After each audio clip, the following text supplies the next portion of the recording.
Konashenkov has been giving a news conference over the downing of a Russian plane near the Syrian coast and the subsequent decision to Moscow to deploy S-300 air defense systems to the country. Let's take a listen now into what he was saying. We're obviously talking about the airplane that was downed a week ago behind the Russian airplane. The blame has been pointing at Israel, and we're waiting for a news conference for the Russian Defense Ministry. We can cross over right now and listen in.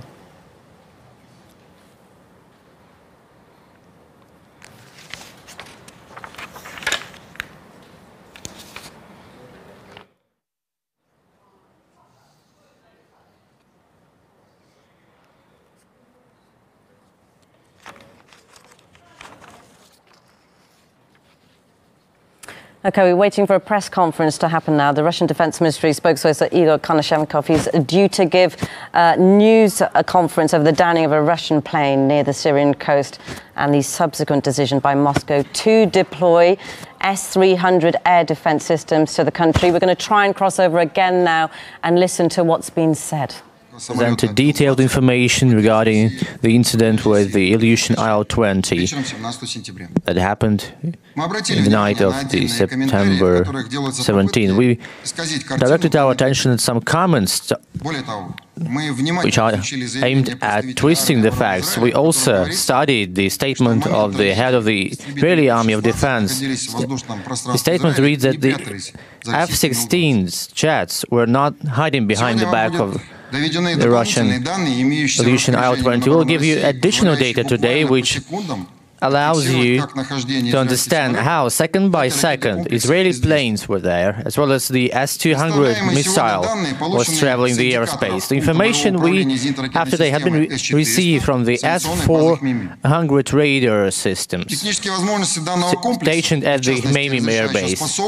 The resolution and the high-quality image supplied by this system allows us to understand how not only airplanes were moving, but also the ballistic missiles were traveling the airspace.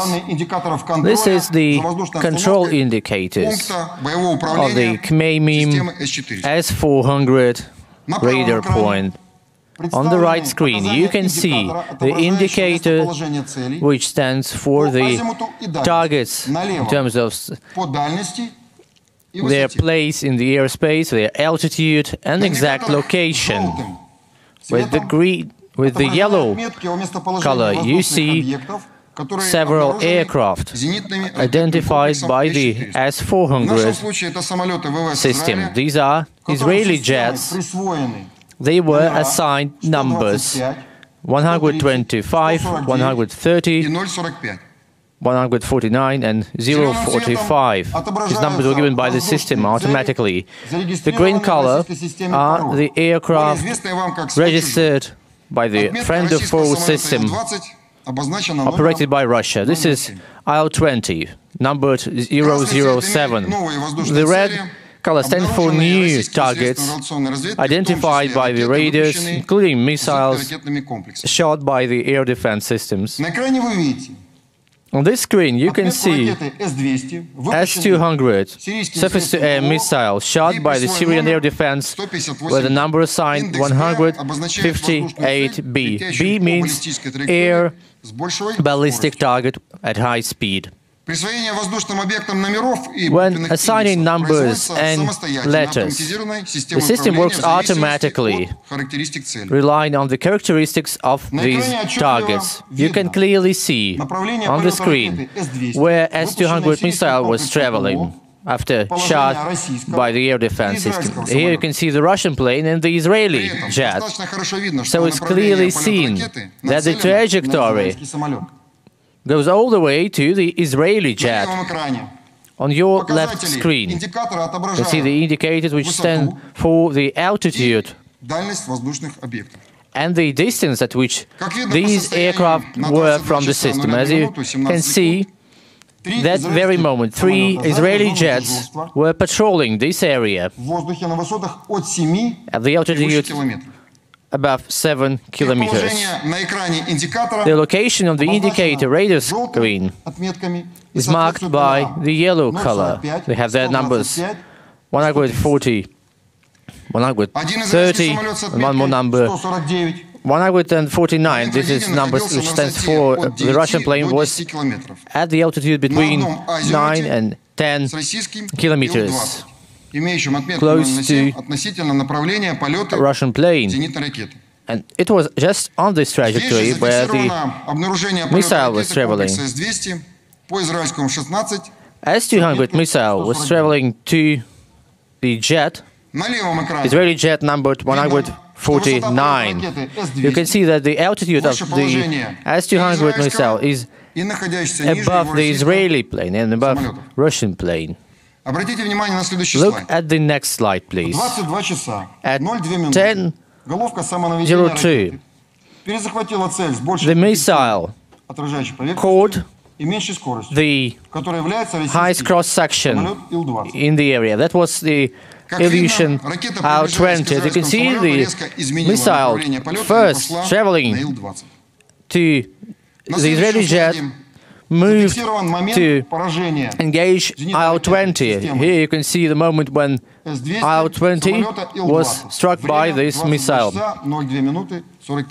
It's 22 hours 02 minutes.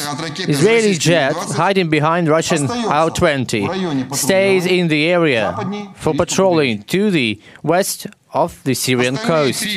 Other three Israeli jets continue to be patrolling in the airspace to the west from Latakia.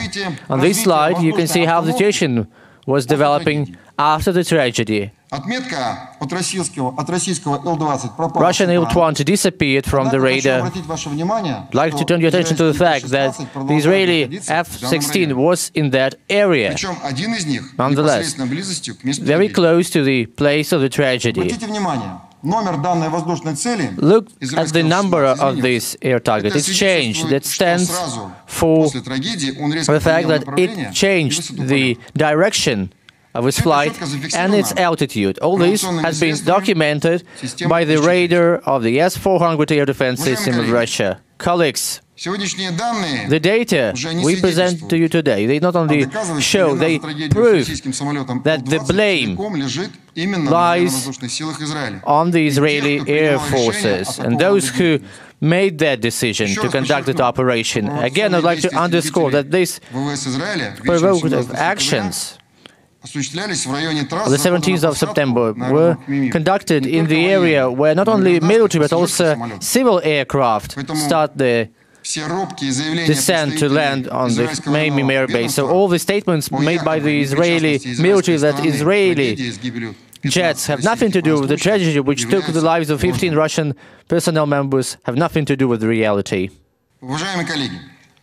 Colleagues, during the special briefing, which was held on the 23rd of September, we laid out in detail the information regarding the catastrophe of the Russian Il-20 aircraft near the coast of Syria, which happened in the evening of the 17th of September. Listening there to the Russian Defense Ministry spokesperson Igor Konashenkov giving new evidence on the downing of a Russian plane off the Syrian coast. Lots was said there. They showed radar pictures that were taken from the Khmeimim base showing several aircraft identified as Israeli jets, as well as where the Russian planes were on that tragic night, the 17th of September. Now, they confirmed that the Il-20 went down on the local time 10 p.m. there.